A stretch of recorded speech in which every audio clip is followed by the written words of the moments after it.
Home minister அவர்கள், அதாவது அமித்ஷா அவர்கள்ட்ட வந்து ஒரு அப்பாயின்மெண்ட் கேட்டிருக்காரு, கொடுத்துட்டு அது கேன்சல் பண்றதா சொல்றாங்க. இது பண்ணவே கூடாத ஒரு விஷயம். ஏன்னா நீங்க சிஎம் மிஸ்டர் விஜய் அவர் போய் பார்க்காத அவரோட விருப்பம், 1000 அப்பாயின்மெண்ட் கேன்சல் பண்ணலாம். ஆனா உங்களை பார்க்க வருவது தமிழகத்தில், இந்தியாவின் மிக முக்கியமான மாநிலங்கள் உண்டான தமிழகத்தில் சிஎம் வர்றாரு. அது எப்படி நீங்க அப்பாயின்மெண்ட் கொடுத்துட்டு கேன்சல் பண்ணுவீங்க? What right you have? என்ன உங்களுக்கு அப்படி ஒரு திமிரு? எனக்கு விஜய் அவர்கள் தனிப்பட்ட முறையில் அவரோட கொள்கையோ அரசியல் கட்சியோ பிடிக்காது. ஆனா எனக்கு அவர் தான் சிஎம். எங்க ஸ்டேட்டோட சிஎம் வரும்போது உங்களால பார்க்க முடியாதா? அதெல்லாம் உங்க எதிர்கட்சியான காங்கிரஸோட சதீஷன் அவர்கள் கேரளா சீஃப் மினிஸ்டர் வந்தா மட்டும் அவரை முகம் கொடுத்து பார்த்து எல்லாம் பேசிருந்தீங்க. அது உங்களுக்குள்ள மறைமுகமா நிறைய அண்டர்ஸ்டாண்டிங் இருக்கு, நம்ம நீங்க தெரிய வருது, அது வேற விஷயம். அப்போ தமிழகத்துக்கு நீங்க கொடுக்குற மரியாதை எவ்வளவுதானா பார்க்காம போயிட்டீங்க. ஒரு ஹோம் மினிஸ்டர் ஒரு சிஎம்ஐ ஒரே ஒரு சூழ்நிலையில் தான் பார்க்காமல் இருக்க முடியும். நீங்க புரிஞ்சுக்கங்க.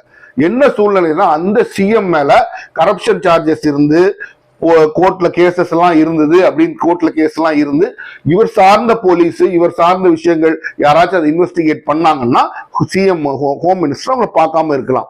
மற்றபடி அவர் ஒரு சிஎம்ஐ பார்த்து தான் ஆக வேண்டும். அதுவும் முதல் முறையா ஒரு சிஎம் அங்க வர்றாரு, தமிழ்நாட்டோட சிஎம் ஃபர்ஸ்ட் டைம் ஸ்வேரிங் இன் பண்ணி அங்க வர்றாருன்னா he is a VIP.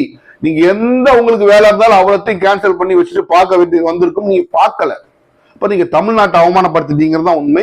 Home minister Amit Shah அவர்கள் இந்த விஷயத்துல செஞ்சது மிகவும் கண்டனத்துக்குரிய ஒரு விஷயம்.